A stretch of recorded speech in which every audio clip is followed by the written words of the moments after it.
Oh God, morning. I don't know if you, well, not that you can notice. Let me see if I can put this up a little further up. Yeah, then maybe that's a bit better. I've literally just woke up. I've come to pick up my car. Hopefully that noise will stop very soon. Cool. I've just picking up my car. Just obviously I charge it at the end of the road, and I thought to myself, well, no, I thought to myself, I usually pick it up first thing in the morning. So that's what I'm doing. But usually in the morning, I have like a million. I hope that fucking stops. Oh, it's finished charging. Okay, cool. Usually there's a million things that are running through my mind.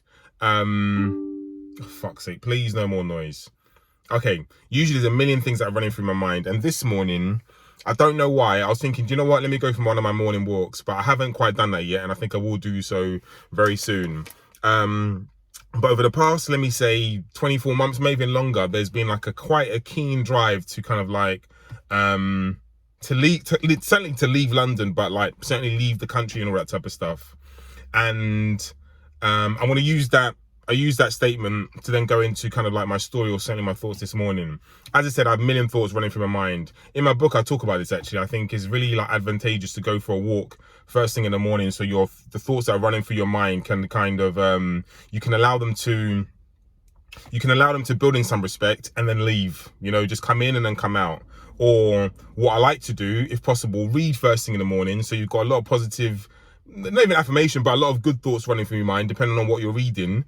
And then you go for your walk, and your walk is generally, the theme of your walk might be kind of like based on a book or based on your thoughts in a book, and then things that you kind of need to do, things that are quite productive. But this morning I haven't gone for that walk. It's tilting. So I haven't gone for that walk. I haven't gone for that walk yet, and I haven't done any reading. Haven't done any real reading for a while, truth be told. But again, let me just get into my thoughts anyway. So this morning, I don't know what it was. Thoughts are running wild, and it wasn't in regards to dating, but I think it led there. It led there. So I'm just babbling at the moment. Sorry, give me a second. So again, your thoughts are running wild first thing in the morning. I was gonna do my hair. I'm not too sure. Now I'm gonna leave it. All right, cool. So the thought that ran through my mind was the one that you hear on No Behaviour from, I think it's either Loons or Mars, which is Man a Dog and Gyal a Wicked. And that's not to say that's where my head was in the morning, but somewhere in my mind, the thought came about as to like the dating scene at this moment in time in London.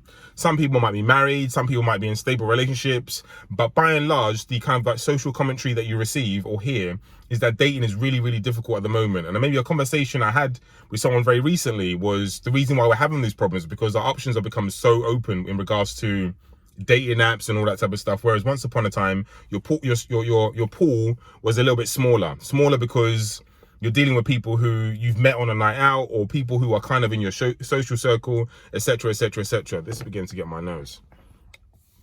People are in your social circle.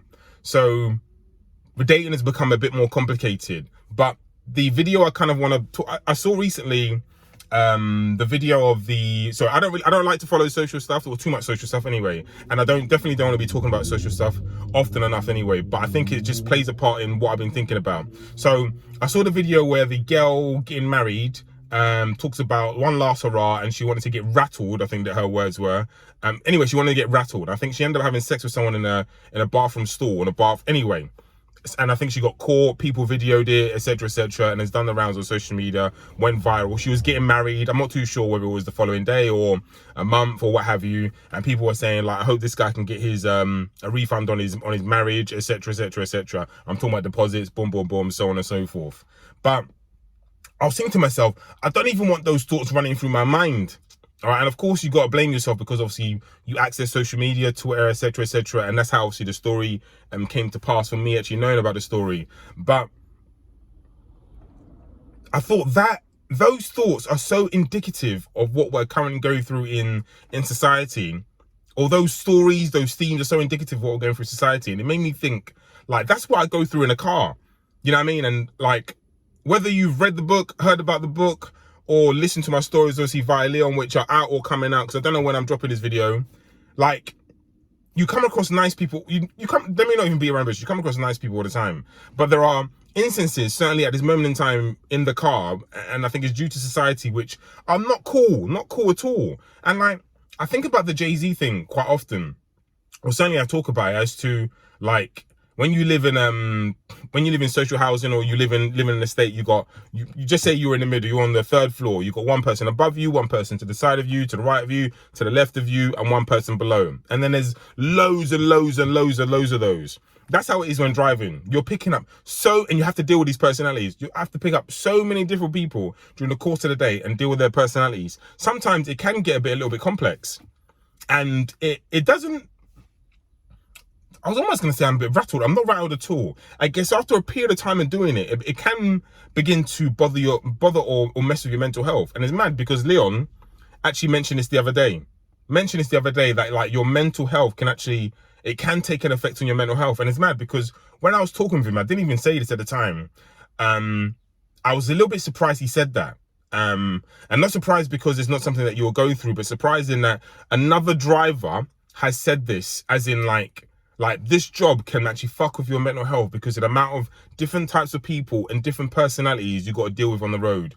Millions of cars trying to cut you up. Someone cheekily said thank you to me the other day. I had the right way to come out. I came out and then he happened to come. You know, but the problem was there was other people to the left and to the right who chose not to let me through when they should have let me go through. Madness, man, honestly. I was very surprised he said it can mess. I don't know if he said it messes with your mental health, or it certainly can mess with your mental health. So he said he tries to choose a path which, you know, limits that. But I think my point of the video is that I don't even know, like, just so many thoughts running from my mind at the moment. Is that video or this viral moment oddly is, I don't want to say it's a norm for people, but it's the norm in the society we live in, and we receive these sort of stories quite often. But that story is kind of indicative of what some of the things that I hear and see in the car. I believe me, there are definitely stories out there in regards to people sleeping with people. There's a story, and I haven't said this before, or might have said it to friends. I picked up a rider before who's actually a driver. He didn't want to actually do anything, so I spoke to him about as to exchange his stories and stuff like that. We agreed to, and then he didn't say, but I think he did want to put his face to the camera, all that type of stuff. And he picked up a guy and a girl. All right, and they're going to, I'm not even too sure where they're going. And then he said they were having fun in the car, boom, boom, boom. And then, long story short, she ended up taking his trousers down, and, well, you know what, all right, certainly to begin with. And then as they got closer to the destination, the guy said, yo, bro, like, I can't take her inside the house. If I give you £50, can I borrow your car for about, just say 20 minutes? And he was like, what the fuck is going on here? But long story short, he allowed him. So he took the money, he went outside. This is late. I'm talking about 1, 2, 3 in the morning. So he got out of the car, went around the corner, what have you, went away for about, say, 20 minutes or so, come back, and the girl went about her way. He got in the car and he was like, why didn't you just take this girl to a hotel? I don't see why, like, it had to be like this. It didn't make sense whatsoever. What had actually transpired was the guy was taking this girl, his friend's girlfriend, home. You see what I mean?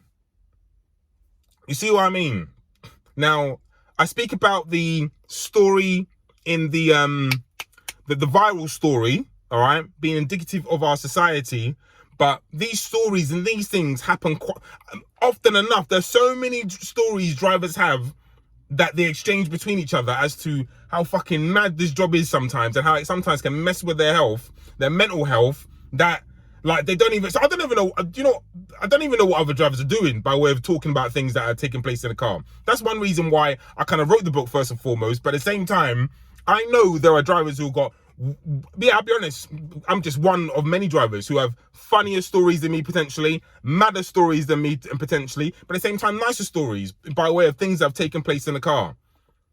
Of course, we know unfortunate things happen in the car. I'm not here to defend any driver for anything they have done, all right, allegedly or actually have been found guilty of. But what I'm saying is, these things happen, you know, and this is the reason why I'm feeling quite uncomfortable at this moment in time. And the reason why, one of a few reasons why I thought, do you know what, actually, I would like to emigrate. That's the word. I would like to emigrate. I mean, I've been planning these sort of things for a while anyway, but, like, the stories, and again, these are viral stories, are coming in thick and fast, and I sit and I think to myself, like, my dating situation is quite complicated at this moment in time, or saying relationship is a bit complicated at this moment in time, and I haven't got any children. So I'm in a place where actually, do you know what, the idea of emigrating would be a good idea sooner rather than later, or certainly at this moment in time. Why would you want to raise your children in this world where, like, you're seeing mad stories of women, and I love women, you know, and I feel women in some respects, some people would disagree, they need to be protected by some, but anyway, you get the point I'm making anyway. We all need to do better by each other, all right? Forget one gender than the other. We all need to do better than each other. All need to do better. But like, when you, I don't want to be, I feel by going back to, sorry, my thoughts are, by going to Ghana or going somewhere where I hope these stories are not the norm, you'll be a bit more in touch with the earth and a bit more in touch with reality in some respect. I hope that makes sense, by the way, because the reality of these viral stories is reality. These are the things that are currently happening. Well, I don't even know what to say anymore. You know, I just wanted to come out and just kind of just like expound, or just kind of like release my thoughts, or just pause, I don't know, but just say, get my thoughts off my chest. I'm gonna leave it like that anyway. I'm sure many of these stories are gonna come out sooner rather than later, because I intend on doing a few more of these videos anyway. This is not actually the location in which I actually wanted to do these videos. I've got, I think, a better location, but I wanted to come collect my car, and a lot of thoughts are running through my mind. But yeah, at this moment in time, I'm a little bit worried with where society is going, and again, it's the reason why I've been thinking about emigrating. That shouldn't be the only reason why you should be thinking about emigrating. There should be a few more reasons, and there are, but I want to keep them obviously to myself. Anyway, have a good day. I got to start my day.